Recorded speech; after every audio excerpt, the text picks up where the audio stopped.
Bonjour à tous, bienvenue dans le Dailies, ce podcast où je vais interviewer des gens qui travaillent dans l'industrie des effets spéciaux, du jeu vidéo, de l'animation, de l'art en particulier, mais pas que des artistes, vous allez voir, ça va être très intéressant. On va parler de leur expérience, de leur ressenti, et comment est-ce que ça se passe pour eux, leur quotidien, dans le travail ou bien dans le passé, ce qu'ils ont fait. Je suis extrêmement content de pouvoir vous proposer ce contenu, donc si ça vous plaît, laissez un like et abonnez-vous à la chaîne. Et sans plus tarder, c'est parti. Pour cette première interview, on va commencer par Nevin. Nevin, bonjour, merci d'être là. Bonjour, merci de m'avoir invité, ça fait plaisir. Alors donc Nevin, on va pas cacher ça aux gens, on était à l'école ensemble en 3D. Donc on a fait tous les deux un cursus généraliste avant de finaliser vers une dernière session. Toi t'es parti en lighting et moi en modeling, lol. Et, Ça a dérivé un petit peu. Mais... Un petit peu, mais ça on en reparlera. C'est ça. Alors Nevin, pour les gens qui voudraient, qui sont là et qui ne te connaissent pas encore, est-ce que tu peux te présenter ? Écoutez, moi je m'appelle Nevin, j'ai 24 ans. Après avoir fini mes études, je suis donc devenu lighting artist ou artiste éclairage en junior et je viens de l'île de la Réunion, comme notre cher Brice qui nous reçoit aujourd'hui. Et donc en deuxième, comment est-ce que tu as commencé dans cette industrie-là des effets spéciaux ? Est-ce que c'est un truc que tu as toujours voulu être dedans ou est-ce que tu es tombé dedans un peu par hasard après ou par un concours de circonstances ? Disons que ça a toujours été ma passion un peu l'audiovisuel de manière générale.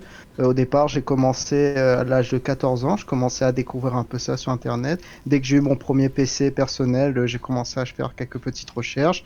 Puis j'ai vu, comment on fait tels effets spéciaux, telle petite chose, ça se passe comment le montage vidéo. Du coup, ça a commencé avec Photoshop où je faisais juste du montage photo. C'est venu avec la vidéo, etc. Et puis...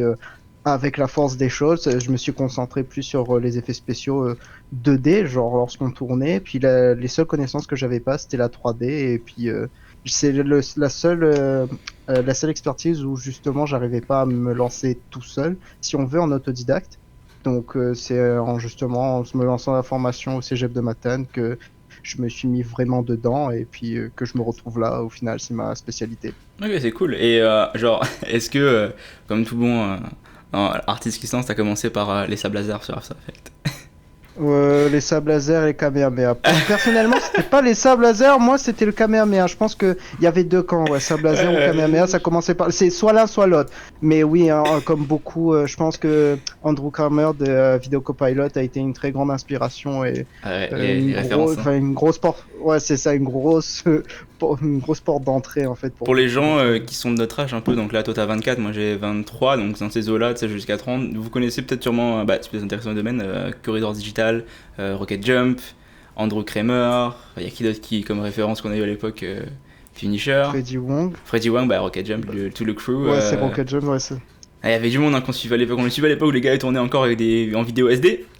Ouais, c'est ça, quand c'était pas en HD, ouais, pas du tout. Quand l'option, il y avait même pas l'option où tu pouvais choisir la résolution, c'était SD ou HD et puis c'est tout. Quand les vidéos s'appelaient Test FX sur YouTube. Exactement, c'est les trucs que tu gardes avec toi et puis maintenant c'est très bien neuroné, c'est très bien encadré. C'est fou l'évolution qu'il y a eu, c'est fou de pouvoir en fait avoir eu ce déclic de pouvoir se dire que dans nos chambres on pouvait faire des effets spéciaux qui, on va se le dire, ressemblaient pas à ce qu'il y avait au cinéma, mais on pensait que ça allait ressembler. Ça ressemble à rien. On se disait qu'à chaque fois qu'on le faisait, tu sais, c'est genre t'es bien content de le faire, tu dis sur le coup, tu dis je suis trop content, puis après t'as le syndrome où genre quelques heures après tu regardes ça, tu fais mais c'est de la merde, mais au moins arrêter. Au moins on a essayé, tu vois. Ouais, c'est ça, on a essayé, au final ça mène là, en fait c'est plein de petits essais, regarde on en sommes aujourd'hui, donc ouais, ça commence petit on va dire. En effet, ça appartient de là, et c'est la passion. Je pense que pas mal d'artistes, j'imagine tous les artistes qui sont là, c'est des gens passionnés à la base. J'imagine des personnes qui font ça parce qu'ils kiffent pas, genre. Ouais, c'est ça, c'est surtout que c'est difficile, parce que quand t'as la courbe d'apprentissage, etc., faut vraiment aimer faire ça, justement, parce que c'est pas quelque chose où tu dis tu vas juste faire ça de manière, de manière robotique. Là, c'est vraiment, la passion vient avec un peu automatiquement. C'est vrai, et ça je te en parler après dans des questions qui suivent. Et pour recentrer du coup dans ta spécialité, dans tout ce cheminement-là, qu'est-ce qui t'a amené en fait à faire du lighting, à faire de artiste d'éclairage pour le français ? En fait, tout simplement, pourquoi je me suis allé dans ces spécialités-là, c'est parce que avant d'aller en 3D, j'aimais beaucoup la photographie. Et en général, c'est justement ceux qui sont artistes éclairage aiment beaucoup la photographie. genre comment cadrer certaines images, les ambiances, etc. C'est un peu comme si tu faisais de la peinture quand justement tu poses tes éclairages sur un tournage, etc. pour donner une ambiance. Je me suis dit que en fait, ce que j'aime bien faire en 3D, c'est justement créer ces ambiances-là, enfin, diriger le regard du spectateur avec justement un éclairage. Ça peut être plus sombre, plus éclairé, qui donne un peu l'ambiance. C'est comme ça en fait que je me suis dit que je vais aller dans ces spécialités-là. C'est pour le goût de l'image et justement du visuel. Donc d'accord, et donc toi, comment est-ce que la définition que tu donnerais, mettons, à quelqu'un qui connaît pas un lighting artist, ça serait quoi? Ce serait, dans le cas des VFX, ce serait Ouais. de justement savoir recréer l'éclairage qui a été fait sur le tournage pour pouvoir ajouter de manière seamless n'importe quel élément qui a été généré avec un ordinateur, que ce soit un personnage, des explosions, des environnements. Ce serait ça, mais sinon de manière plus générale, en gros, l'artiste éclairage, ça rentrer un peu comme le directeur photo dans le domaine du cinéma. C'est celui qui, en gros, redirige un petit peu l'éclairage sur un tournage. Ok, ok. Et donc là, actuellement, donc t'es chez Rodeo, à l'heure où on se parle. Et à quoi ça ressemble donc Mhm. une journée chez toi, une journée type, ou bien l'essentiel en fait de ton travail de lighter? Alors, l'essentiel de mon travail, c'est qu'on a comme une liste de plans sur lesquels on doit travailler. On a comme un brief qui nous dit qu'est-ce qu'on doit intégrer comme élément, etc. En général, le début de la journée, comment ça commence, c'est que je regarde quelle est ma liste des plans à travailler, puis ensuite je regarde quels sont les éléments qui ont été fournis par les autres départements, s'ils sont disponibles, puis ensuite je commence soit le lead fournit donc un éclairage clé, parce qu'en général on travaille en séquence, donc il y a comme un éclairage clé qui suit tous les plans, et moi ce que j'ai comme une liste de plans, et ce que je dois faire c'est vérifier si tout fonctionne et si tout se suit, si j'ai des modifications à faire, etc. Ensuite, après ça, il faut passer à l'étape du rendu. Dès que tous les éléments sont faits, on a vérifié que tout fonctionne au rendu. Lorsqu'on appuie sur rendu, que tout est là, que toutes les passes sont préparées. Parce que oui, il y a aussi l'étape de préparation de passes aussi. Et ça dépend, tout dépendant de la compagnie ou du workflow justement de la compagnie dans laquelle on travaille. On a un peu cette étape-là à gérer. Et après ça, ça part en rendu, puis ensuite, ensuite ce qu'on fait, c'est qu'on analyse ça avec toute l'équipe pour voir si tous les plans sont là, et ça permet de voir si tout est cohérent tout ensemble, si les éléments arrivent à bien matcher avec la plate, donc le plan de tournage initial sur lequel on doit intégrer. Donc on regarde si tout suit, et en général on a des petits repères pour pouvoir voir si tout suit, comme par exemple des boules chromées ou des boules mates, et c'est ce qui nous permet, ce qui a été tourné à l'avance et qui nous est fourni pour justement qu'on sache où est-ce que l'éclairage a été placé sans avoir forcément des images, on va dire, qui n'ont pas été tournées exprès pour avoir les références, parce que ça arrive que justement les seuls repères qu'on a, c'est justement ces sphères, mais c'est un bon indicateur en général pour savoir les niveaux d'éclairage ainsi que les directions. Ok. Et je reviens en fait sur le début de ce que tu disais par rapport au plan clé, aux keyshots qu'on utilise. C'est ça en fait souvent qu'on a en prod et qu'on oublie en fait des fois quand on travaille à l'école et qu'on est aussi tout seul sur After Effects mettons. C'est que souvent on travaille sur un plan. Sauf qu'en fait en production quand on se rend compte c'est qu'on travaille sur genre une suite de plans dans le même endroit. Et Ouais, tout doit matcher ensemble en fait. Et ça c'est ça. je pense c'est la partie la plus compliquée je pense des VFX, c'est de tout faire matcher ensemble. Parce que c'est bien de travailler donc sur un plan, tu sais, mettons quand on fait des VFX sur After Effects souvent on fait genre un seul plan. Mais donc là en production ce qu'on va faire c'est qu'on doit matcher à chaque fois en fait les différents plans entre eux pour qu'ils puissent fitter pour que ça y ait pas un bug à l'œil, que ça clash pas trop avec les plans entre eux quoi. Donc Ouais, toi c'est ça. tu disais que c'est ton lead qui fournissait donc le keyshot, donc le plan référence, qui fournissait donc un Oui, éclairage de base. voilà, c'est ça. En général, c'est le lead qui fait l'éclairage de base. Et puis nous, ce qu'on doit faire, c'est justement prendre cet éclairage et vérifier que tout fonctionne. Et faire bien sûr des ajustements si nécessaire, parce que ça peut arriver que même quand tu crées un éclairage clé, que certains plans ont besoin de, par exemple, des notes artistiques à ajouter ou quoi que ce soit. Mais oui, c'est ça le plus important, c'est la différence justement entre quand tu travailles tout seul et que tu travailles sur des plus grosses productions, c'est justement la cohérence. C'est souvent ça qui va primer en dehors de ta capacité à travailler plus vite ou quoi. Il faut juste savoir que tout soit cohérent, que tout se suive. Parce que sinon, après, c'est un bordel pas possible. Et puis, c'est très chronophage de devoir recréer un Ouais. éclairage, etc. Donc, c'est fatigant. Et donc toi, là, pour lighting, pour expliquer un peu aux gens, à quel niveau tu atterris dans le pipeline, donc dans le processus de création d'un film ou d'un plan, etc. À quel moment du pipeline t'atterris, donc en termes, entre le modeling, l'animation, le compositing On se retrouve à la fin, juste avant de passer justement à l'équipe de compositing. Donc, souvent, on fait le comparatif avec un entonnoir, c'est-à-dire que tous les éléments, modeling, animation, FX, tous ces éléments-là, on les reçoit tous, tout passe dans l'entonnoir, et nous, on est le petit tube qui est censé justement faire passer après au compositing. Nous, on est là pour gérer le flux et tout assembler ensemble pour ensuite fournir les éléments en 3D. C'est-à-dire que nous, on reçoit voilà, tout ce qui est 3D, tout ce qui est effet, et on vérifie que tout fonctionne ensemble, que tout est à la bonne place, que les animations, que les animations suivent comme ça a été fait en animation. En fait, c'est une place assez, comment ça s'appelle? Ça donne quand même pas mal de responsabilités parce qu'on est responsable un peu que tout ensemble soit fonctionnel avant de fournir ça au travail de compositeur. Parce que si justement il y a un problème visuel, souvent au lieu de faire directement référence avec le modeling ou l'animation, etc., on va tout de suite voir avec l'artiste d'éclairage si justement, ouais, est-ce que tu as pas vu qu'il y avait tel souci? On fait un peu le contrôle qualité avant de tout recevoir en fait. Parce qu'il y a notre partie du travail, évidemment, de justement créer ces éclairages-là, mais aussi on a ce travail de contrôle qualité pour vérifier que tout est là. C'est-à-dire qu'on doit justement souvent regarder si on a reçu la dernière version d'animation, on doit savoir c'est quelle version d'animation qu'on a, quelle version de modèle, quelle version de texture, etc. On doit souvent contrôler ces choses-là avant d'envoyer. Et c'est la part de responsabilité qu'il faut avoir C'est ça, dans la en conception. production. Vas-y, je t'ai coupé. Ouais, bah, en fait, c'est ça, c'est qu'en production, s'il y a quelque chose qui ne va pas, bah, il faut vraiment le signaler parce que ça va retarder tout le monde. C'est-à-dire qu'il suffit qu'on signale trop tard et puis ça revient trop loin et puis ça fait que retarder tout le monde, en fait. C'est En un effet, souci. et ça arrive souvent en prod. Oui, oui, ça arrive très souvent. Mais Ça en est ça, habitué. faut s'y faire, faut Oui, il s'y faut habituer. s'habituer. Faut pas se trop stresser là-dedans. Voilà.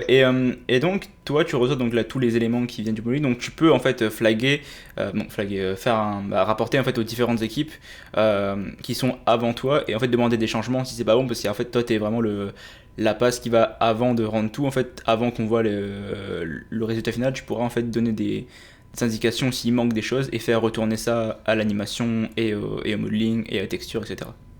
Et voilà, c'est ça, parce que c'est comme les rendus, justement, c'est très chronophage, ça prend vraiment beaucoup de temps, tout dépendant des scènes, évidemment.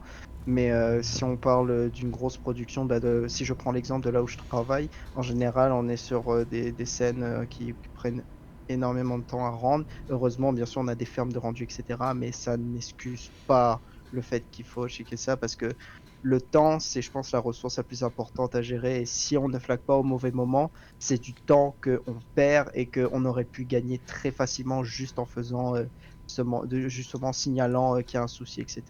Donc, faut être en fait, c'est vraiment la phase où il faut être très minutieux. C'est savoir s'il y a un bug, quoi que ce soit, faut vraiment le signaler tout de suite. Parce que sinon, bah, ça te retombe dessus et ça retombe sur toute l'équipe en même temps. Ouais, je dirais le temps en production, c'est vraiment de l'argent. Genre, le temps, c'est de l'argent Voilà, à 100%. le temps c'est de l'argent, bah là ça s'applique vraiment là. Ah, c'est littéralement ça. Hein, c'est ça qui se passe. Et Ouais. j'avais une petite question aussi par rapport à ça. Oui, alors quand tu finis, mettons une shot, bah, qu'est-ce qui se passe? Mettons que tu fais OK, bah, mon lighting est bon, etc., que mes passes sont CT. Bah, qu'est-ce qui se passe ensuite? C'est quoi le processus qui se passe quand t'as fini ta shot? Bah souvent quand j'ai fini justement de créer mon éclairage, etc., ou de récupérer l'éclairage clé, souvent les shots qu'on nous envoie, forcément c'est pas fini. C'est-à-dire que moi ce que je fais, c'est que je re-rends ensuite les éléments avec justement les nouvelles versions. Et pour présenter, on appelle ça une pre-comp. Bah, en gros, c'est comme c'est la phase de compositing mais très brute. C'est-à-dire que je ne cherche pas en éclairage à justement mettre des effets de flou ou quoi que ce soit, ça c'est pas mon travail.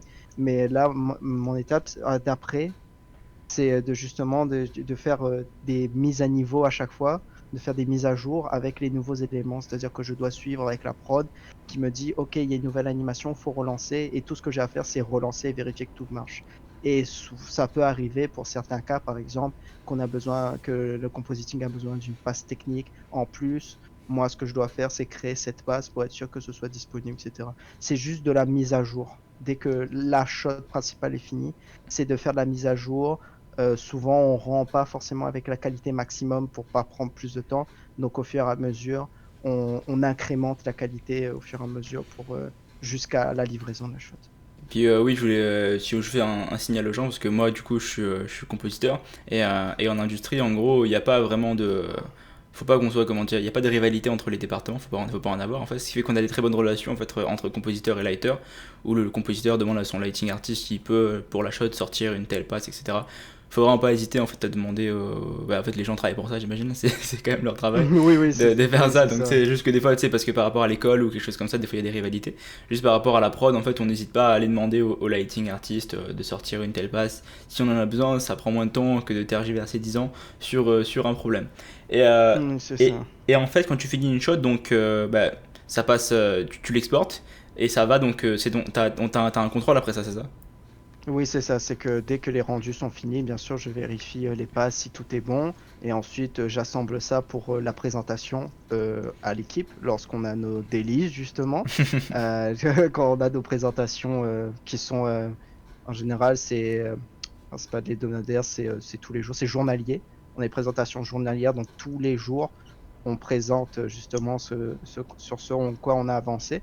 C'est très important parce que en l'espace de quelques heures, souvent dans une production, il y a beaucoup de choses qui peuvent changer. Ça a l'air de rien dit comme ça, mais il y a toujours des évolutions à gauche, à droite, des informations qui fusent. Et c'est pour ça qu'on me présente tous les jours. Donc, c'est toujours un échange. Voilà, qu'est-ce que j'ai, etc. Et bien sûr, je dois bien me renseigner avant de présenter ma shot. Je ne dois pas, par exemple, arriver lorsque je présente et que je présente quelque chose et qu'on me dise, et pourquoi il y a ça? Je ne dois pas arriver avec un je sais pas. Ça peut arriver, mais je veux dire, la plupart du temps, tu évites de faire ça parce que c'est ton travail de justement savoir qu'est-ce que tu as reçu, qu'est-ce que tu as envoyé, parce que c'est du temps que tu perds à envoyer quelque chose alors que tu sais pas. Envoyer à l'aveugle, c'est justement une des expériences qui m'est déjà arrivée, c'est d'envoyer quelque chose à l'aveugle et ça peut vraiment te retomber dessus.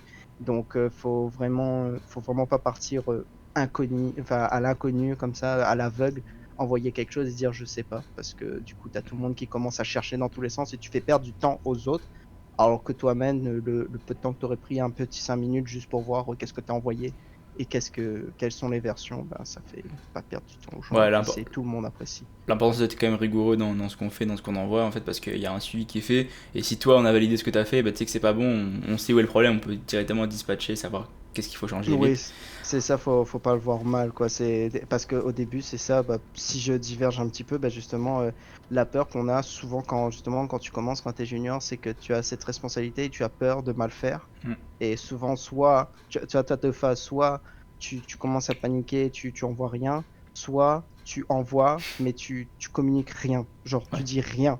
C'est genre, t'évites de parler, tu dis, bon, moi je parle, moi j'agace, alors que non, au contraire, ce qu'ils attendent, c'est que tu parles s'il y a un souci, parce que mieux vaut le dire et que ça s'arrange vite fait, qu'au lieu que tu attendes une semaine et qu'au moment où critique, où justement il le voit, s'il le découvre, parce qu'à un moment ça va se découvrir, s'il le découvre et qu'il sente que c'est pas, et que c'est toi qui l'as rien dit, ça pique un peu en général, hein. Ils vont dire non, mais faut pas, après, on va pas vous virer comme ça, hein. Faut pas non plus voir que c'est très archaïque non plus, mais c'est juste que c'est le genre de choses qu'il faut éviter. Enfin, c'est la conscience professionnelle, etc. Ouais, en gros, dès que vous avez un problème, il faut vraiment le flaguer tout de suite. Parce que ça prend moins de temps à un lead de vous expliquer la solution, qui lui, c'est sûr qu'il a en 2 minutes. À 90% du temps, il sait c'est quoi le problème.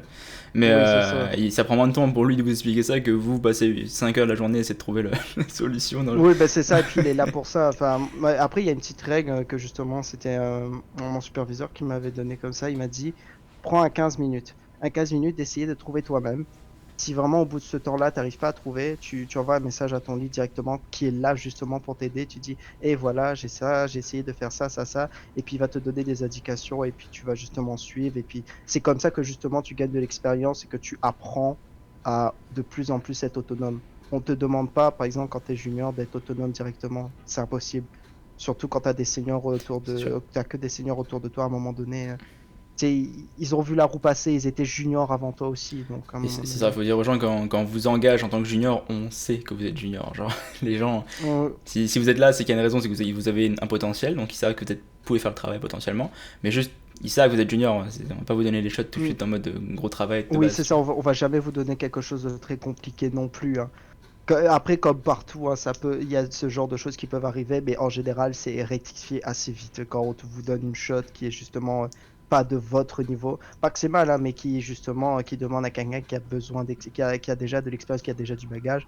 On va le repérer et puis il faut trouver un moyen. La production va trouver un moyen de rediriger ça avec l'artiste qui a plus d'expérience, Et puis etc. et c'est ça en Donc, fait, ça découle du fait de dire les problèmes, comme ça moi ils peuvent flaguer tout de suite et directement savoir si c'est trop dur, etc. Donc faut vraiment dès qu'il y a un problème vous en parlez tout de suite, comme ça moi c'est clair. Et en parlant du coup de tout ça, de challenge et tout, donc toi tu as travaillé sur différents projets, bon, c'est Rodeo FX si vous cherchez sur internet, ils ont travaillé sur les saisons de Stranger Things passées, sur beaucoup de Marvel, ils ont travaillé dessus. Donc toi est-ce que tu as des projets dont tu te rappelles, tu te souviens qui t'ont marqué, des challenges sur des shows? Alors, si j'ai des projets, j'en ai deux. Le premier, ce serait Bloodshot, qui est justement sorti au moment où toute cette pandémie mondiale a commencé. En fait, ce projet-là, je te dirais que c'est le projet qui a été le plus chaotique, mais qui a été le plus formateur justement de ma carrière. C'est-à-dire que quand j'ai commencé, que justement j'avais commencé sur ce projet-là, c'était un projet ça faisait déjà 2 ans où ils étaient déjà dessus, avec une pause pour des raisons personnelles au niveau du client. Et on va dire qu'il y a eu beaucoup de challenges par rapport au fait qu'on n'avait pas tant de ressources. La production en amont était assez catastrophique dans le sens où il y a beaucoup de choses qui allaient pas. Il fallait rendre le client était assez exigeant sur plein de choses. On devait, en gros, faire une œuvre d'art avec un stylo et un couteau et puis de la pâte à modeler. Enfin, je ne sais pas comment expliquer, mais c'est-à-dire qu'on devait faire quelque chose d'extraordinaire avec peu de ressources. En fait, justement, au niveau éclairage, il n'y avait pas tant un pipeline bien fondé, c'est-à-dire avec un éclairage clé, etc. Souvent, ça finissait avec du shot par shot. Enfin, c'est-à-dire que c'était pas comme une scène, parce que c'est tourné dans plusieurs endroits, etc. Genre, on a toute une séquence, par exemple, où il y a c'est une course-poursuite entre le personnage principal qui est joué par Vin Diesel, ainsi que les antagonistes du film, où justement, ils ont dû tourner ça tout le long de la journée, et on peut pas faire un éclairage qui est fixe. C'est-à-dire qu'à un moment, ils tournent ça à 7h du matin, ensuite à midi, ensuite à 16h.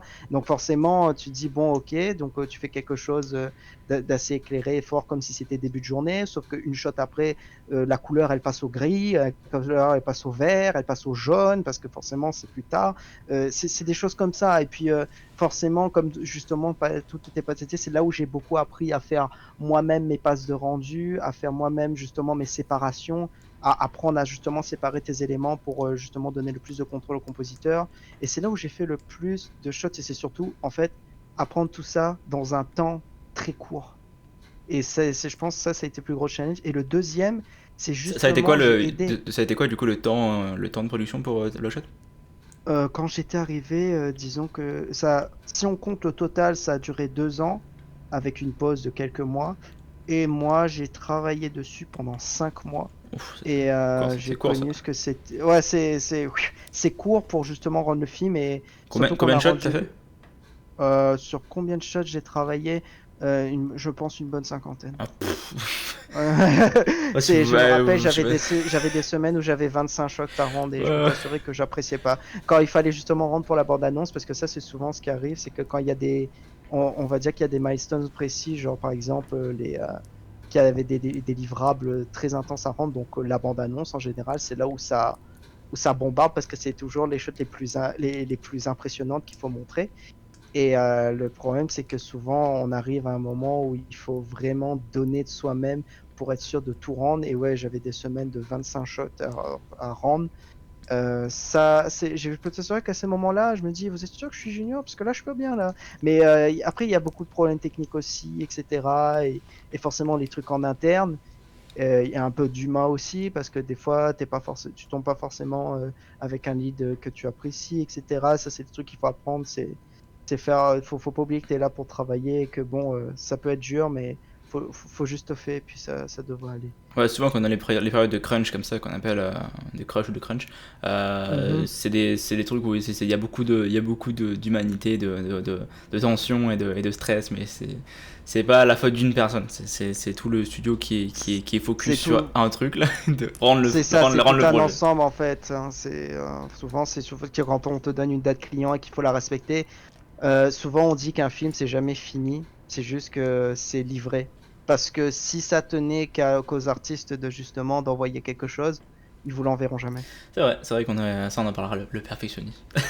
Ouais, c'est ça. Mais aussi, moi j'avais un projet, je me rappelle, je sais pas si je vais le dire là maintenant, mais un projet, on était dessus, mais tu sais, genre, Ouais, ouais. on avait des shots où, ouais, je vous dis, hein, les gars, des fois, la prod, je pensais que tu sais, quand on était en cours, quand on faisait des livrables à la semaine près, en Mhm. production, des fois, c'est terrible, hein, parce que des fois, on a eu une série où on a travaillé dessus, on finissait l'épisode le mercredi, et l'épisode sortait après il était livré le samedi. Donc Ouais, non, c'est c'est-à-dire très que court. nous, Des les fois, VFX, on les ça arrive sortait. les coups de. Tu arrives à. Tu peux donner ça demain? Quoi? Ouais, des fois, Pardon. il y a des surprises. Il y a des surprises, on se retrouve avec des surprises dans des choses. Mais c'est la dynamique, en fait, des VFX. Hein. Faut être prêt, faut savoir que ça se passe comme ça. Ça va pas tout le temps se passer comme ça, c'est sûr, mais faut comprendre qu'à la fin d'une production, vers le rush, souvent aussi on approche des vacances où tout le monde veut se débarrasser de tout. Souvent ça va pousser à ce niveau-là, donc faut juste être conscient de ça, mais c'est du bon stress, on va dire, à un certain niveau, c'est sûr. Mais sinon, Mhm. ça va, c'est des périodes très enrichissantes. C'est quand même très enrichissant parce que Oui, c'est ça. on trouve des solutions très vite. T'apprends beaucoup, surtout à Ouais. ce moment-là. C'est ça. Donc, vous inquiétez pas si vous êtes à l'école, vous commencez, etc. Faut pas trop stresser là-dessus. Ça va bien se passer. Et On en est à parlant du. l'école aussi, hein. Ouais, il y a pas si longtemps que ça en plus. Donc, ça, fait quand même, Oui. ça commence à faire 2 ans, 3 ans. Ouais, ça va faire 2 ans là bientôt, ouais, déjà. Ah mon dieu. Et donc, on revient sur donc cette livrabilité des projets. Bah, c'est quoi ton avis du coup? Bah, je pense que tu as déjà donné sur le perfectionnisme en fait dans le domaine, tu vois. C'est quoi le. Bah, Vas-y. comment dire? C'est assez épineux, c'est-à-dire que justement, souvent on dit qu'un artiste, justement, il va toujours chercher à faire le meilleur pour sa shot. Parce que souvent, il y a dans ce genre de métier-là, la passion joue un rôle qui est un peu plus dominant que dans certains métiers. Pour prendre un exemple, bah, tout ce qui concerne l'administration, on va pas dire non plus que tu sais, t'as pas cette fibre créative quand tu es en train de créer un document, tu vois, par exemple. Tu sais, c'est juste, tu suis la règle, puis c'est tout. Et souvent, il faut apprendre à contrôler son perfectionnisme, je dirais. Parce qu'il faut pas oublier que quand on travaille justement sur ces choses-là, ça fait toujours plaisir d'avoir quelque chose de beau et c'est justement ça qui anime les gens, c'est de faire toujours mieux, de plus en plus impressionnant. Mais le problème, c'est qu'il faut pas oublier que, comme je disais avant, c'est qu'une shot, c'est jamais fini, ça doit juste être livré et il faut apprendre à, je dirais pas contrôler son perfectionnisme, mais apprendre à vivre avec son envie de toujours faire mieux mais de manière modérée. Parce qu'à un moment donné, quand on te dit qu'il faut le rendre, faut pas que justement ta passion prenne le dessus parce que ça peut te retomber dessus. Bah, si par exemple je parle de ce qui est des heures supplémentaires, car ça peut arriver, qu'il y a justement des périodes d'overtime justement où tu dois travailler plus que nécessaire pour pouvoir rendre les shots, et ben il faut faire attention à ça. Souvent ton perfectionnisme, ça peut être ton pire ennemi à ces moments-là. C'est-à-dire qu'il faut que tu rendes quand même une qualité qui est décente. Tu sais que tu peux l'améliorer, mais tu sais que tu dois le rendre en temps et en heure sans impacter ta santé avec. Parce que souvent, tu sais, quand tu es passionné, surtout quand tu fais des projets personnels ou quand tu es à l'école, enfin, je pense que la quasi-totalité des étudiants dans le domaine créatif connaissent les périodes de nuit blanche ou les phases où tu fais que travailler 8 heures jusqu'à 1 heure du matin non-stop. T'as ces phases-là et justement, il faut apprendre à justement contrôler ça pour éviter que ça te retombe dessus. C'est sûr, parce qu'à un moment donné, tu peux mettre le temps que tu veux et ce sera trop long par rapport à ce que le client a besoin comme délivrable. Et c'est sûr qu'il faut qu'on rende quelque chose à la fin. C'est là où vraiment faut calmer ses ardeurs d'artiste. Il faut rendre en fait, faut rendre le projet. Donc Oui, c'est ça. on essaie de travailler avec ce domaine-là, mais ça c'est pareil, ça va venir avec le temps. Mais de toute façon, ça vient avec la deadline aussi de toute façon. Oui, c'est ça, c'est-à-dire que si tu te mets pas de limite, en fait, tu n'auras jamais fini parce que tu passes du temps sur un élément et puis comme tu es tellement focus sur un élément, puis ensuite quand tu vas voir l'autre, forcément tu vas avoir un défaut par-ci et un défaut par-là et puis tu sais, c'est une roue sans fin. Donc en fait, faut apprendre justement à se cadrer et c'est vrai que l'organisation et le cadre, c'est vrai que ça aide pas mal les artistes quand même, ça donne des repères pour savoir à quel moment il faut pas aller trop loin Ah, dans et le t'enlèves perfectionnisme. la prod et t'enlèves Shotgun à des artistes, c'est foutu. Hein. Ah non, non, non, là, là, c'est foutu. Si tu fais ça, ça y est, il y en a, ils vont te dire non, mais j'ai pas fini. Ah non, mais j'ai pas fini. Et vous t'inquiète pas, ce sera fini là. Sauf que si si tu mets pas des limites dès le début, Là, euh, tu- pour donner les détails, tu sais, quand je dis de la prod et Shotgun, en fait, la production, c'est les gens en fait, qui sont là pour encadrer la production, donc ceux qui vont faire les différents. Qui vont être la personne ressource qui va parler entre les différents départements pour savoir où est les statuts en termes de durée, où, est-ce que, où ça en est de chaque département pour pouvoir tenir tout le monde à jour. Donc, c'est des gens qui font que ça de la journée. Et Shotgun, en fait, enfin, ils font que ça de la journée, c'est très réducteur, excusez-moi, ils ont d'autres tâches, mais je ne les connais pas. Mais Mhm. la façon dont je leur parle, c'est juste on les utilise pas mal pour parler en fait entre départements parce que c'est eux qui vont directement aller chercher les ressources clés. Mes excuses aux gens de production qui m'écoutent. Nous tapez pas dessus, mais hein, on oui, veut mais pas oui, du mais mal. oui. On est bien content que vous êtes là, Ah hein. oui, vous êtes très très utile. Et Shotgun en fait c'est l'interface qu'on utilise pour faire. En fait Shotgun c'est un peu notre. À quoi on pourrait comparer Shotgun dans la vie de tous les jours. Shotgun, j'allais dire un calendrier, tu sais, bah, juste le calendrier Google par exemple, mais c'est un peu réducteur parce qu'il y a des fonctions en plus, mais Shotgun c'est comme un planificateur en Ouais, fait. voilà. C'est un truc qui supervise toutes les shots, toutes les séquences, etc. Il y a toutes les informations dedans utiles pour la production.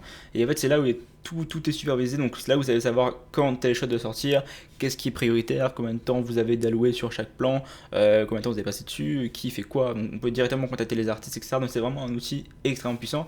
Il y a Shotgun que nous on utilise, que nous aussi on utilise, mais il y a d'autres, il y a bien, des gens ont d'autres, il y a d'autres compagnies qui ont d'autres logiciels de gestion. Mais nous, pour l'instant, j'en ai juste utilisé Shotgun à ce niveau-là pour l'instant. Je connais juste Shotgun de nom. Je sais Ouais, il y a bah, pas mal de software in-house, genre celui chez Elmer bah, aussi. je crois qu'il y a des boîtes qui ont des trucs in-house là. Ouais, sûrement. Je saurais pas te dire les noms. Je crois que MPC ou quoi que ce soit, ils ont leurs trucs in-house. On Mais s'avancera pas sinon, là-dessus. pour. Ouais, c'est ça. On connaît pas trop les gens Shotgun, c'est tout ce que je connais, puis Ouais, c'est très voilà, c'est pratique. ça. C'est vraiment facile à utiliser en plus, c'est vraiment simple. Et t'avais une deuxième expérience de travail, tu m'avais dit tout à l'heure, je t'ai coupé après Bloodshot du coup.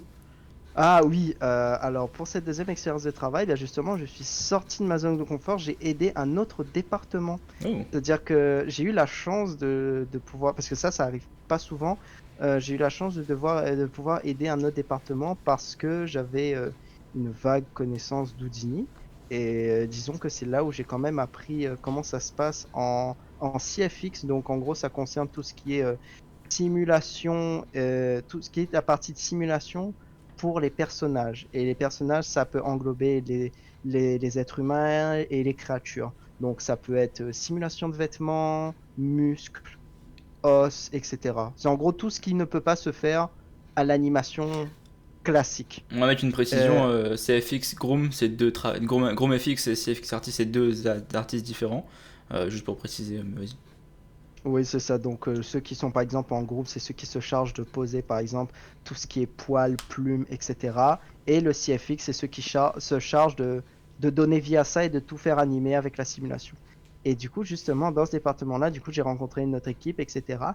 Et justement, je voulais aider, mais je connaissais de manière vague et je voulais quand même aider et en profiter pour apprendre un peu. Puis là, j'ai pu voir un peu un autre côté de la production, donc, comment ça se passe en FX, c'est-à-dire comment tu récupères les fichiers d'animation pour faire tes animations, voir le setup que le lead justement a mis en place pour que ensuite tu appliques ça sur tes animations, que tu fasses tes correctifs et ensuite que tu envoies ces fichiers-là justement à l'artiste éclairage et justement mes compétences de lighting artist ont servi pour cette équipe pour savoir comment bien checker si les assets ont bien été livrés, tout ça. En général, ils connaissent toujours, mais plus la boîte est grande, ils développent des outils pour que tout soit simplifié, que ce genre d'étapes, on n'ait pas à le faire. Ouais, c'est vrai qu'il y a, Et du coup, dans les grosses boîtes, en fait, il y a beaucoup d'outils qui sont développés en programmation. Nous, moi, j'ai pas à programmer, mais il y a des gens qui sont là pour programmer des outils pour en fait nous faciliter en fait les différentes tâches dans les différents départements pour que ça aille beaucoup plus vite. Donc vous allez rarement avoir un logiciel genre Maya ou Katana, etc. qui est de base dans ces compagnies-là. Il y a toujours des trucs en plus dedans, quoi.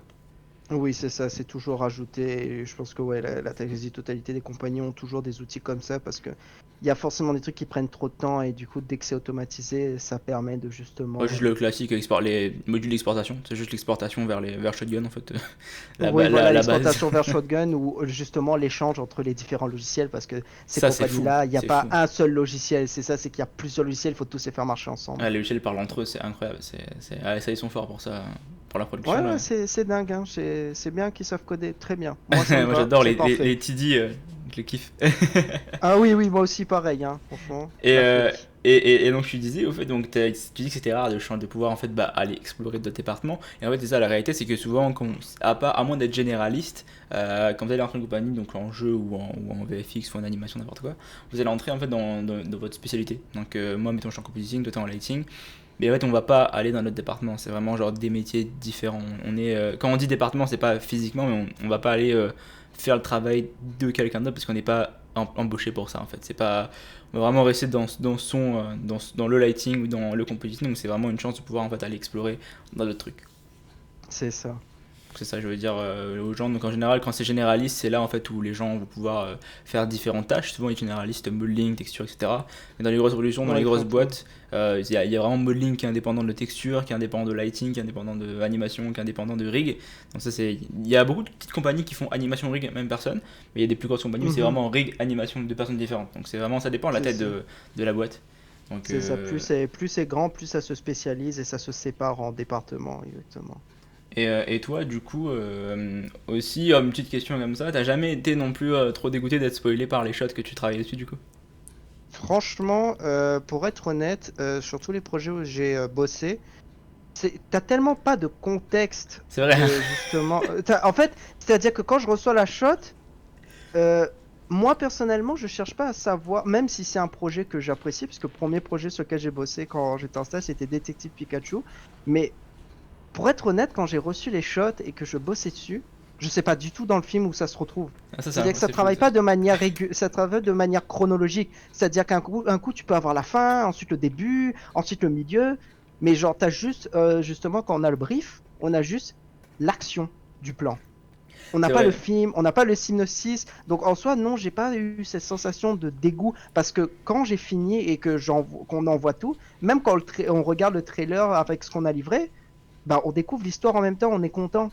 C'est Mais vrai, en c'est vrai, général, c'est en vrai. tant qu'artiste, non, j'ai jamais eu cette sensation de oh mon Dieu, j'aurais voulu ça. Surtout que c'est des plans, c'est genre quand tu travailles sur des plans, c'est quoi? C'est quelques secondes à chaque fois, donc bon. Ah, c'est vrai comment ça marche en fait en prod, on a plusieurs. En fait, chaque studio travaille sur un bout ou une séquence d'un film ou bien quelques épisodes. On travaille vraiment sur tout le truc, c'est genre impossible, il y aurait trop de travail, genre.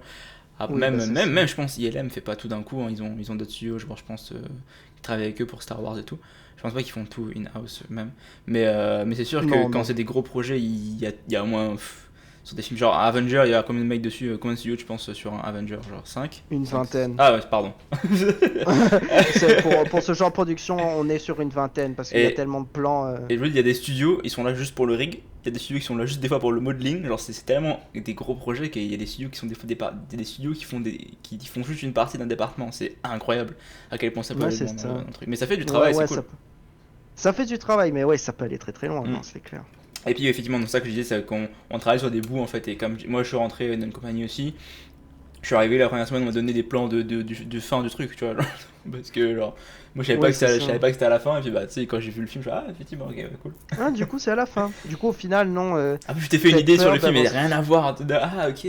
Oui, c'est ça, c'est tu te fais des idées. En fait, à la limite, tu connais l'acteur ou quoi, ou tu connais un peu, si tu connais à l'avant le scénario du film, peut-être que tu peux te douter des trucs, mais sinon en général, sur la plupart des films sur lesquels j'ai travaillé, non, je connaissais rien. Exemple, j'ai travaillé sur Tales from the Loop en roto sur Amazon Prime.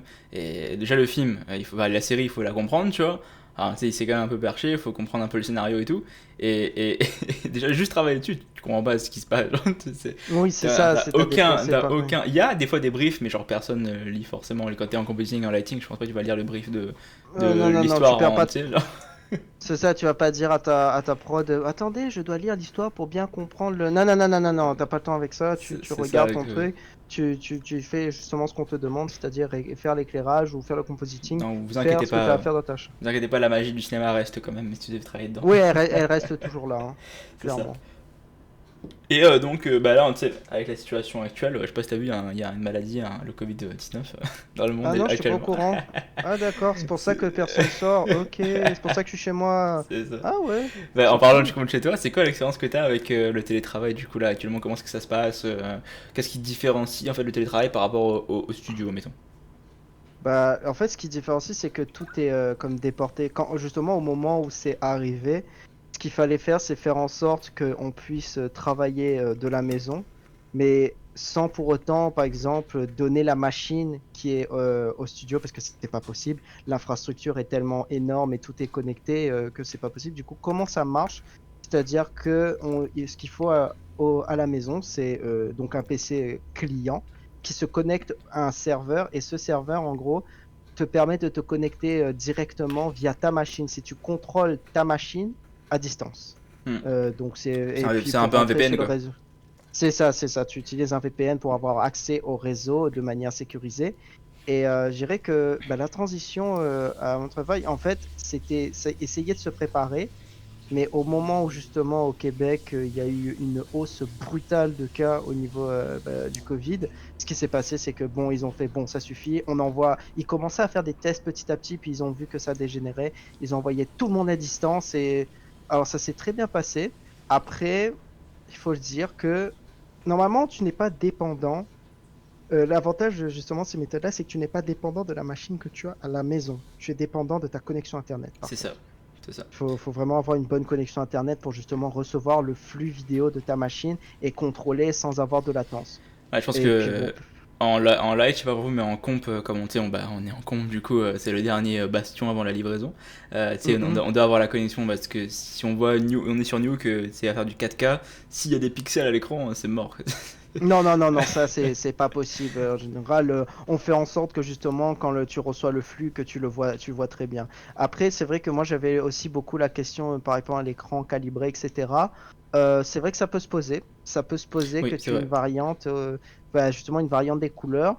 Je dirais qu'on s'est quand même adapté à ça. Et puis après aussi, là c'est un peu plus large aussi avec la popularisation des séries et forcément avec les salles de cinéma fermées. On délivre plus de projets qui sont destinés à aller sur des plateformes de streaming. On va dire que ouais, c'est ça. Du coup, l'espace colorimétrique change, donc les exigences que tu as pour aller dans une salle du cinéma, elles sont forcément plus hautes et du coup, ça a changé. Mais de manière générale, je dirais que ça s'adapte bien. Après aussi, j'ai fait en sorte d'avoir une bonne machine, c'est-à-dire que que je sois à la maison ou là-bas, c'est comme si je travaillais là-bas. C'est-à-dire que j'ai 2 écrans, j'ai tout ce qu'il faut. Si vous voulez, un jour on fera un podcast spécial espace colorimétrique, mais pas aujourd'hui. Ouais, non, là, c'est un peu technique. Là, ça, alors le ICs. Mais nous, tu sais, juste pour en dire, parce qu'en fait, nous on n'utilise pas les VPN. On a un boîtier qu'ils nous ont livré en fait. Ils nous ont livré un espèce de petit boîtier qui est connecté directement en câble Ethernet et qui lui en fait se connecte directement. La seule connexion qu'il a, c'est l'adresse de la boîte. Donc en fait, c'est pas directement sur l'ordi, ce qui fait que mon ordi à côté, il est là. Et puis en fait, ils nous ont livré aussi un écran spécialement pour le taf. Et en gros, cet écran-là, c'est un écran qui est calibré usine. Donc il est déjà tous les compositeurs ont le même écran qui est calibré en version usine, ce qui fait que la calibration est la même pour tout le monde, ce qui fait que quand on lit des reviews, ils voient la même chose que moi. Donc ils ont fait ça pour nous, ce qui fait que c'est pratique. Comme ça, en fait, tout le monde a le même écran et puis on est sur le même boîtier. Comme ça, l'écran et le boîtier servent juste à ça, tu vois. Donc quand on est connecté dessus, en fait, on travaille juste sur ça. Donc voilà, c'est pour montrer un peu la différence qu'il y a entre les studios, mais sensiblement, c'est soit vous connaissez un VPN, soit c'est un truc qui se connecte à un VPN et voilà, Oui, c'est voilà. ça. Mais le plus gros en fait challenge qu'on a eu, et je pense que tout le monde a eu ce problème-là, c'était le NDA qu'ils avaient peur au début. En fait, Oui, c'est ça. une petite définition du NDA pour les gens, c'est le Non-Disclosure Agreement, c'est le contrat de confidentialité. Ça, c'est ce qu'on signe à chaque fois qu'on rentre dans un studio. Sur les projets en fait sur lesquels on va travailler. Donc mettons que vous travaillez avec Disney, Disney en fait qui possède Star Wars, Marvel, tout ça. Vous devez signer déjà avec le studio vous-même, avec le studio un contrat de divulgation des informations pour pas que les informations leak en fait. Et aussi en particulier je sais avec Disney on doit faire une formation de sécurité. Donc et en fait il y a eu une problématique de savoir est-ce que tout d'un coup tu mets tout le monde à la maison. En fait les studios c'était pratique parce qu'en fait ça, tu veux pas leaker des informations dans le studio parce que t'étais au studio donc c'était compliqué de leaker des choses. Oui, c'est ça. Mais Oui, comme ça, tu ça, mettais c'est tout le monde à la maison, là ça posait un problème énorme et c'était compréhensible parce que tout d'un coup en fait tu mets genre 20 studios sur Avenger d'un coup à la maison et par exemple qu'est-ce qui se passe, tu vois, genre il y a c'est plus de ça, 1000 personne n'est personnes. là pour te contrôler chez C'est toi ça. en fait, c'est Tu sais, t'as ça. les enfants à côté, t'as des gens, donc tu sais, ils ont demandé d'avoir des pièces séparées si possible, d'avoir, tu sais, de pas avoir ces fenêtres ouvertes avec un grand rideau derrière où vous pouvez voir votre écran, tu sais, ils ont essayé de mettre ça en place et puis je trouve que ça a quand même bien marché, il y a vraiment rien qui leak, hein, je trouve, c'est fou. Honnêtement, en fait, je pense qu'il y en avait déjà avant justement la pandémie. Oui, je pense que les gens Qu'il y quand ils avait veulent leaker, ils leak, hein. Oui, c'est ça, quand ils veulent, ils leak, mais je veux dire, même ceux qui justement travaillaient déjà à distance avant justement cette situation. En fait, la pandémie a permis de montrer que ça marche. C'est En ça, fait, c'est c'est ça. que ça peut marcher, c'est-à-dire qu'il y a plein de projets. On a déjà délivré plusieurs projets en conditions de pandémie. Et aussi, il y avait une peur pour beaucoup, c'est la productivité. Bien sûr, c'est tout dépendant des gens. Personnellement, je fais partie de ceux qui justement pensent que le télétravail, c'est un avantage. On est deux. Parce que, ouais, voilà, on est deux. Parce que vraiment, qu'est-ce qu'on gagne? C'est que, bon, il y a le confort à la maison.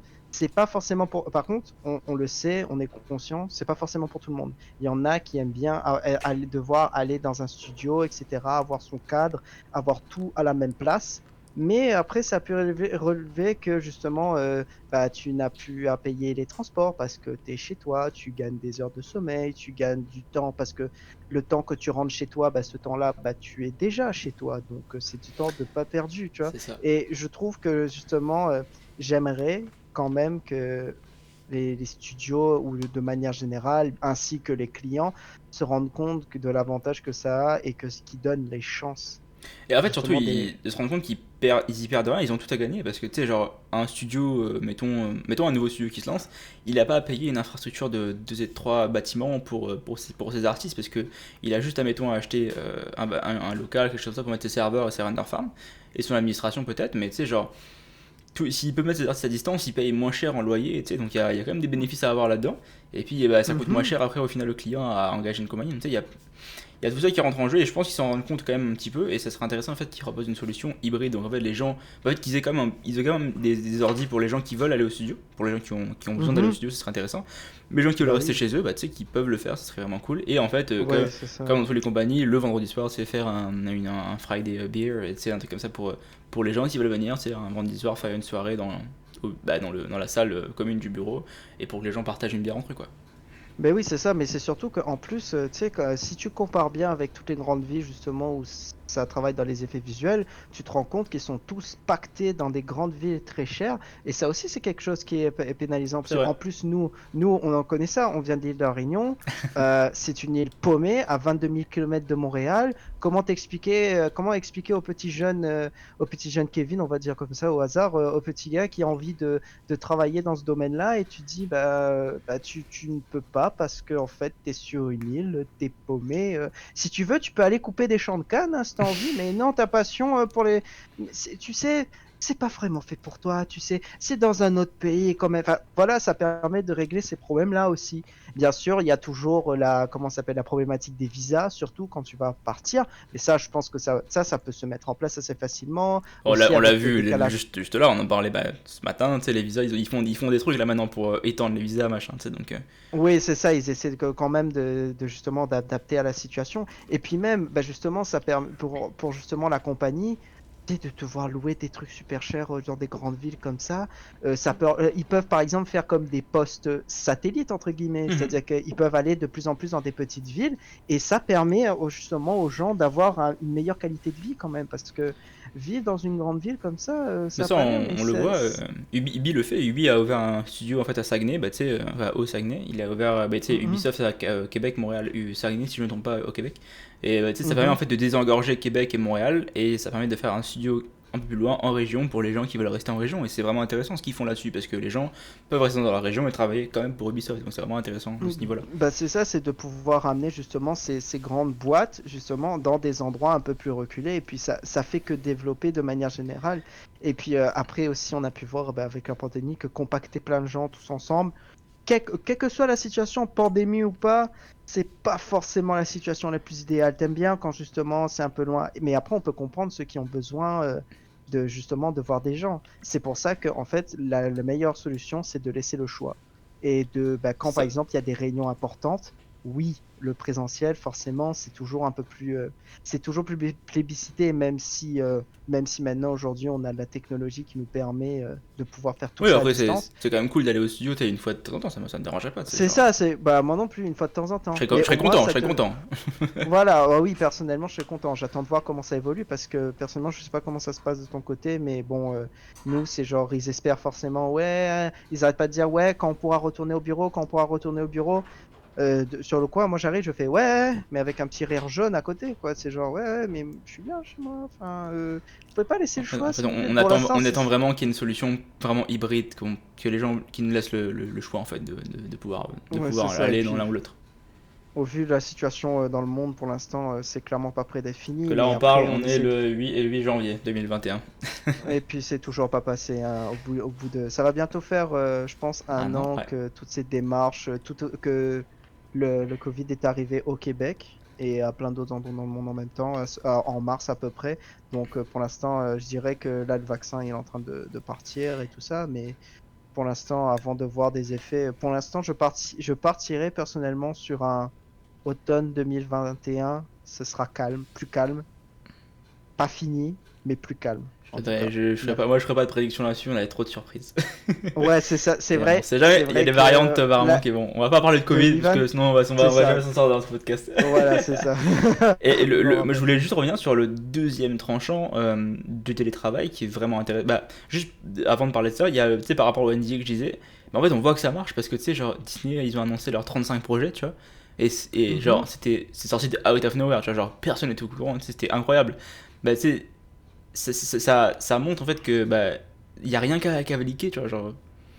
en Personne fait, il savait que ça allait suffit sortir les que 35 projets, tu vois, c'est genre. c'est ça, quel que soit l'endroit, en fait, il faut que les règles soient bien fixées à Ouais. la base et puis tout le monde suit en fait. Hein. Faut pas croire que tout le monde va commencer à envoyer tout ça parce que tu sais, il y a la conscience professionnelle, tu sais que tu travailles pour quelqu'un, puis c'est un contrat, c'est donnant-donnant, tu vois, on Après, te donne de quand il y a un projets. leak, faut bien comprendre que s'il y a une shot qui leak, pardon, on sait de quel shot ça vient et en fait chaque shot vient d'un studio en partie. Enfin, tu sais, genre, comme les épisodes sont divisés par studio, etc. Donc, tu sais, on sait, mettons une shot qui leak, bah, d'où elle vient cette shot là, de quel studio, puis on va demander des comptes au studio, et puis tu sais, on pourra savoir qui a travaillé sur cette shot. Tu sais, il y a toujours, ils peuvent remonter très loin dans le truc et ils peuvent trouver Oui, en c'est fait ça, il y a ça n'est toujours un pas. suivi, il suffit, tout est noté, c'est-à-dire que si tu sais que tu envoies cette shot et que tu arrives à trouver le moyen de retirer ça des serveurs et d'ensuite envoyer ça quelque part, on sait que tu auras bossé dessus, on sait très bien que tu sauras, Donc, on ouais, saura non, très bien de y où ça y a vient. personne qui joue avec ça, et puis bah, tu sais, c'est.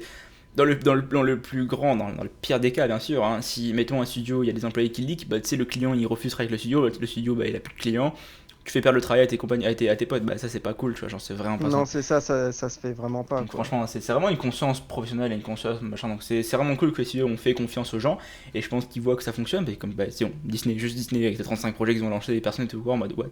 Et c'est cool, Mais il parce y a que tu qu'à vois, il y voir a quand aussi, même. bah oui, il y a qu'à voir leur stratégie aussi, comment ils ont redirigé. Regarde, maintenant, Disney, il va se concentrer principalement sur le Ah oui, streaming, puis on tout l'a va vu, sur hein, Disney Plus, les gars sont à fond dessus, ils ont très bien compris. Hein. Ouais, ça bombarde. Bah, de notre côté aussi, ça bombarde à Disney+. Je te Hein. dirais que T'inquiète nous pas aussi, qu'on... nos films d'animation là, ça, fou, ils ont compris que Ouais, tournage, pas de ouais, tournage, ok. ouais, bah c'est bon, t'inquiète, on va trouver... Non, non, ça fuse, hein, de ce côté. Vous inquiétez pas, les étudiants ou les gens qui veulent travailler là-dedans, il y a beaucoup de travail qui arrive. C'est pas, Ça ça ne arrive, fait que commencer, franchement. ça ne fait que commencer. Ouais, Parce voilà, que là, c'est on a sûr. HBO, Disney+, Hulu, Netflix, Am- Amazon Amazon. Prime. Salto en France, ça va être intéressant, mais tu sais, il y a plein de trucs comme ça qui vont. Là, il n'y a plus que le cinéma, c'est ça qui est intéressant. C'est vraiment ça qui est intéressant. Il y a différents acteurs Voilà. aussi qui ont différents budgets maintenant. Tu vois, Netflix, leurs films maintenant, ça coûte 6 millions, ça coûte moins cher à faire. Et tu sais, ils peuvent faire de plus petits films, quand même avec des VFX, mais qui sont intéressants et qui sortent plus rapidement. Et je sais que c'est ça, on est jamais en manque de travail, c'est sûr et certain, donc il n'y a pas de stress là-dedans. Et je Ouais. voulais parler en fait du deuxième tranchant de télétravail, c'est que maintenant, par contre, c'est le seul truc qui va être important, tu sais, quand on parlait de la localisation des artistes, c'est que maintenant, justement, les artistes peuvent être n'importe où. Et là, vous êtes en compétition avec tout le monde. C'est ça le. Par contre, ça peut être un point nord parce que justement, quand on est compétition avec tout le monde, bah forcément, il y a plus de C'est sûr choix. que quand t'es modeleur et tu vas être en compétition avec des Russes, c'est mal parti. Aïe, aïe, aïe, aïe, aïe. Ouais, non, ça commence à être difficile, hein. C'est sûr que ça peut faire mal. C'est sûr, selon justement les spécialités, ouais, c'est sûr que être en C'est vrai que compétition lighting, il n'y avec a tout le pas monde, tant que ça. Bah, lighting quand même, mais tu sais, par rapport à modeling et tu sais, modeling sur ZBrush et tout, les mecs. souvent on voit que, surtout dans, bah, quelles que soient justement les écoles, on voit souvent que la modélisation, ça vient dans les top choix, on va dire. Beaucoup de gens ont envie de Hmm. modéliser. Bah, dans un sens, ça tombe bien que moi j'aime pas ça, donc en vrai, Ouais, moi, c'est- à la base, j'étais modeleur, hein. On se rappelle ça. À la base, j'étais modeleur, mais j'ai très vite switché de spécialisation, hein. ouais, t'as voulu changer aussi, hein. Je décourage personne, mais c'est rare que vous ayez de modéliser des voitures maintenant. Il y a pas mal de banques déjà faites, donc modeleur maintenant, c'est vraiment. Bah, je parle sans connaissance de code, bien sûr, mais c'est de ce qu'on voit. Mhm. C'est modélisation pour des trucs bien spécifiques, mettons un certain type de véhicule, genre des véhicules spatials qui n'existent pas, ou je sais pas moi, des créatures qui n'existent pas non plus, mais tu sais, genre. C'est rare que les gens ont modélisé, je sais pas moi, une Clio, ça existe déjà, ou une Ford. Alors les Ford, je pense que c'est les voitures les plus utilisées au cinéma américain. Donc je pense que Ah oui, bah c'est sûr il y que en a en low poly, high poly, tout ce que tu veux, il y en a déjà. ouais, c'est ça. Il y a tout un kit, quoi. C'est genre. Et les humains, si c'est pas des DJ double, si c'est juste des gens dans le fond, bah c'est pareil, ça existe déjà.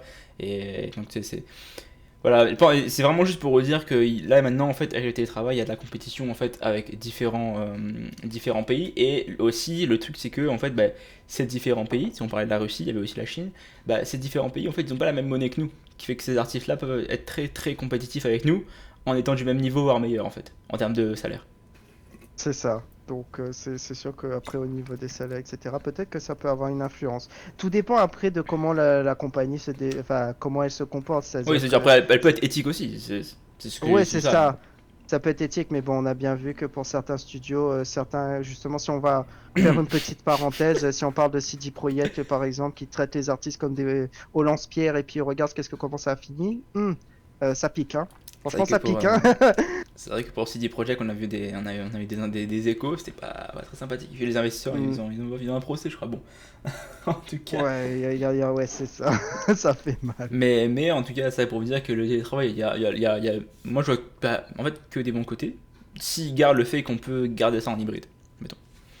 Voilà, c'est C'est ça. c'est vraiment, c'est pas obligé de l'un ou l'autre, c'est vraiment garder ça en hybride. Après, on verra ce que le temps nous dira, mais pour l'instant, ça marche, il n'y a pas trop de leaks, enfin, il n'y a pas du tout de leaks. C'est genre, il y a rien, y a vraiment, je vois rien fuiter vraiment. Enfin, à part, Moi non il y plus. a un minimum de leaks comme d'habitude en fait. C'est ça, c'est-à-dire que Ça a rien les à trucs qu'il changer, y tu avait vois. avant, ouais, c'est ça, c'est toujours resté pareil, en fait. Donc c'est ça, oui, c'est ça. Et donc là, je télétravail, bah merci pour la réponse du coup. Et puis j'avais une question, mettons en termes de conseils, parce que les gars, on arrive bientôt à Mhm. la fin, on arrive presque, on va boucler les 1 heure de podcast déjà pour le premier épisode, pas mal, Ouais, ouais. hein. Et en termes de conseils, donc qu'est-ce que tu pourrais donner à quelqu'un qui voudrait en fait justement se lancer dans l'industrie en 2021, voire quelques années plus tard par rapport à toi au début? Bah, moi, je dirais que forcément, comme tout artiste, la curiosité, c'est, je pense, la qualité maximum. C'est vraiment le plus important. Je dirais aussi chercher toujours à s'améliorer, toujours se documenter, voir comment ça se passe. Demander du Si feedback. on veut.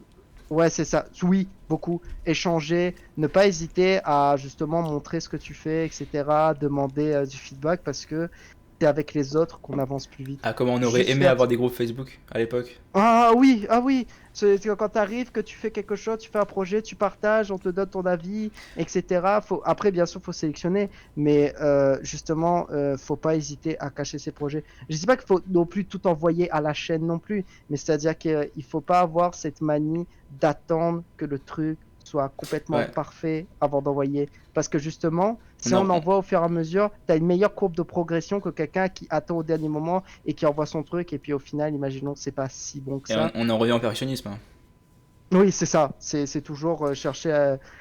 Faut toujours contrôler ça pour que justement tu progresses de plus en plus vite. Y- Et puis, si on veut postuler, par exemple, quelle que soit la compagnie, par exemple, ou travailler pour soi, c'est toujours regarder ce qui se fait autour et comment la compagnie, justement, quels sont les projets que la compagnie font et essayer de s'aligner.